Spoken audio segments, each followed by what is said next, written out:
This is Robert. He's an interesting, yet strange young man. We watch as he sits alone, contemplating to himself. He's obviously troubled by something, yet I'm unsure if we'll ever find out what that is. But what are we really seeing here? He has an interesting haircut? Sure. Wears a golden watch that doesn't tick? Poser. And he wears old black boots with way too many cracks in them. For work, he plays piano by day. For fun, he drinks with his buddies at night. And sometimes to take things up a notch, he'll go on a date once a week. Or twice a week. Or 3 times a week. One day, Robert was walking out of the local grocery store, which he tended to do every so often. A man's gotta eat. Only on this particular day, something stopped him in his tracks. It was an envelope of cash lying on the ground. Unsure of how to react, Robert looked around for a moment, then looked back. It was a fresh stack of bills and had a red stain on it. Now I'd love to tell you that Robert left the cash where it was, or even turned it into the police, but he didn't. He simply dropped his groceries, picked up the envelope, and walked away. In fact, he was so infatuated with his new discovery that he left his groceries behind, which unfortunately for him were stolen soon after. He didn't feel good about what he'd just done, but he didn't feel bad about it either. To Robert, fate had specifically placed the money there for a reason, and it was better off his than anyone else's. So he continued his day. He went to work, looking over both of his shoulders as he did so. Then he went out, unapologetically spending his new cash on expensive bottles, expensive treatment, and expensive friends. He cheersed everyone around him, taking one shot, then another shot, then another shot after that.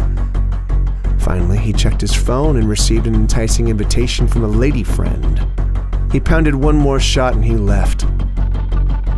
He drank more than he had in quite some time, and stupidly, Robert proceeded to get into his car. He looked for the right key, fumbled a bit, then he got in. He figured he could manage a quick drive. I mean, come on, he was Robert. This was his lucky day. Robert became easily distracted, ended up losing complete control of the vehicle, and our boy Robert hit someone. Let's talk about Haley. She's young, peculiar, wears dark clothing, and spends her time in obscure parts of town, like this subway, for instance. She's unpredictable and definitely lives by her own rules. She wears low-key punk rock boots, has straight dark hair, and always wears long coats. I mean always. But most interestingly, she has eyes that sometimes change color. And although she has a kind face and a unique style, don't be fooled.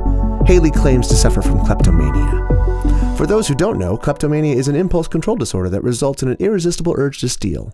And that's exactly what Haley does.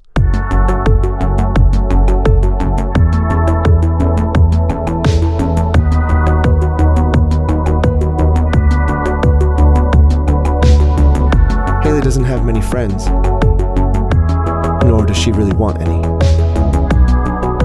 At least that's what she tells herself.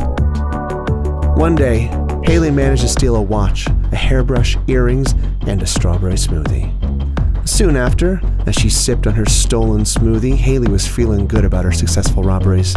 It was just another regular day. That is, until she noticed something very odd.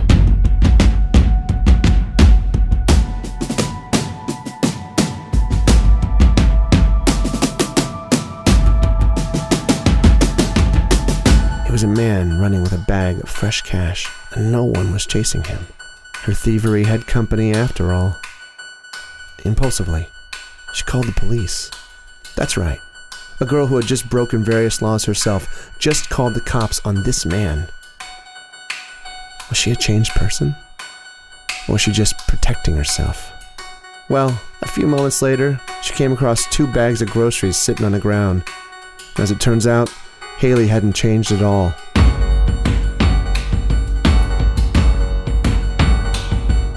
She completed her day by texting a fellow who she knew would respond right away.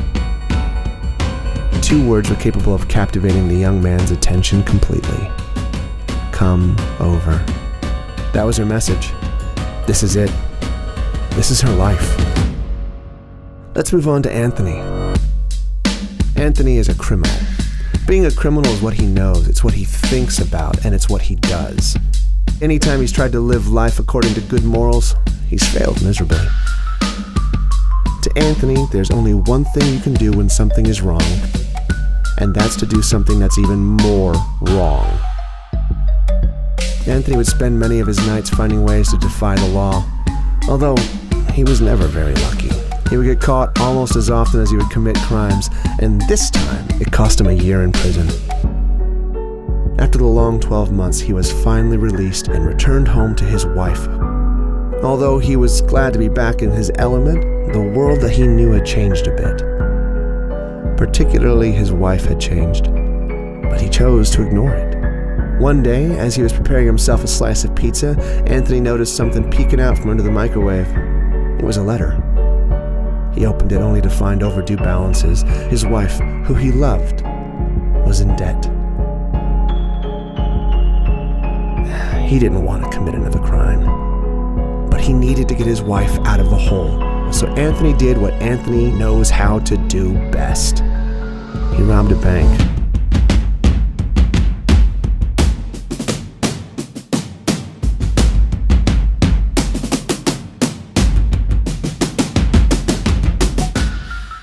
All seemed to be going well, until suddenly an officer stopped him in his tracks, causing a stack of cash to drop on the ground. And that was it for Anthony.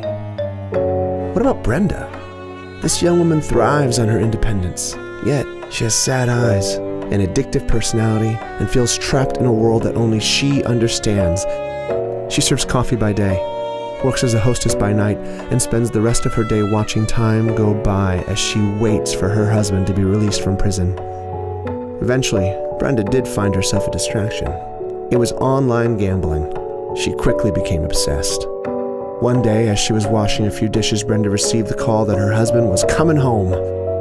Initially, Brenda was thrilled to see her husband again. Thrilled. And eventually, however, she grew uneasy. Things were different. A few days later, a large bill came in the mail.